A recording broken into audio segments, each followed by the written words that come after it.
Well, some big news in this part of the world, Maddie. The U.S. will sell up to 50 F-35 jets to the UAE. Now, Secretary of State Mike Pompeo announced that deal on Tuesday.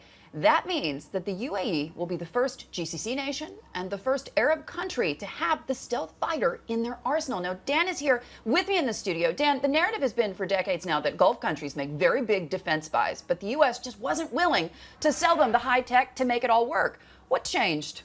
Well, that's a really good question, isn't it, Hadley? And you and I have been reporting on this for months now. It's something that we've been analysing and discussing for some time. Of course, this has also sparked debate from the UAE to Washington to Israel and all around the Gulf. But what we're learning today is that the outgoing Secretary of State, Mike Pompeo, has not just approved the sale of the F-35 fighters to the UAE, but also an arsenal of other weaponry from the United States into this country worth more than $20 billion. So when you dig into the details of this, of course, this follows the signing of the Abraham Accords earlier this year between Israel, Bahrain and the UAE. Of course, the United States brokering that deal to normalise ties between those nations. When you look at what the UAE is going to be purchasing here, this sale includes 50 F-35s, 18 advanced armed drone systems, and a package of air-to-air and air-to-ground munitions. The total price tag here, $23.37 billion. The US Secretary of State Mike Pompeo saying the proposed sale will make the UAE even more capable and interoperable with US partners in a manner fully consistent with America's long-standing commitment to ensure Israel's qualitative military edge. And remember, that's really important as well, because Israeli officials in the past here have expressed some concern about the sale of the F-35 because it could affect the balance of military power in the region. And of course, the United States has a congressional mandate to ensure that Israel has that qualitative military edge.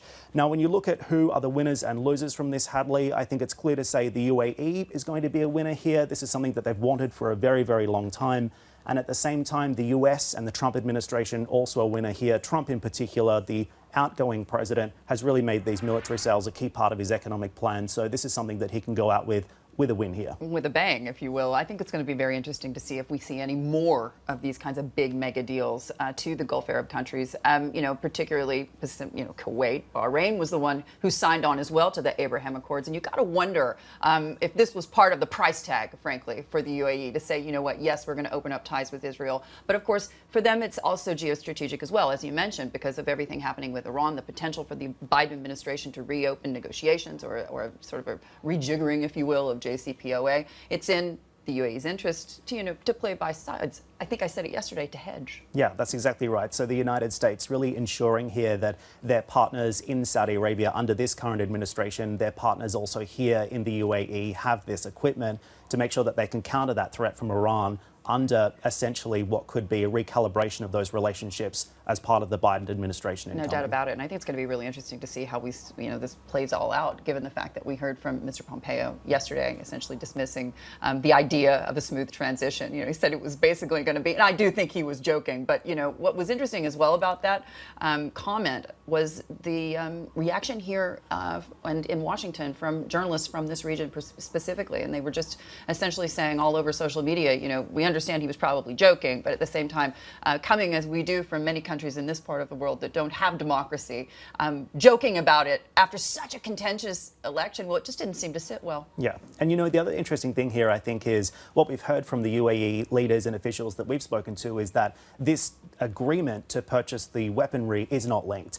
It's not linked. It's not linked. But of course, it was always linked, right? We always knew that this was the UAE's end goal here and something that they wanted to achieve. It looks like they have been able to do that. I think for the United States as well, very, very significant. It means that they'll be supplying this weaponry, but of course, as we've discussed in the past as well, not with the same capabilities that Israel would have or what the United States has, perhaps a scaled down version here or a similar aircraft and similar equipment, but not with the same capabilities. So that's significant as well. What I'm going to watch out for next is how Iran reacts to this and the other commentary that we hear from Gulf leaders as a result. Absolutely. We're going to have to continue to watch this story. Dan Murphy, thanks so much for joining us.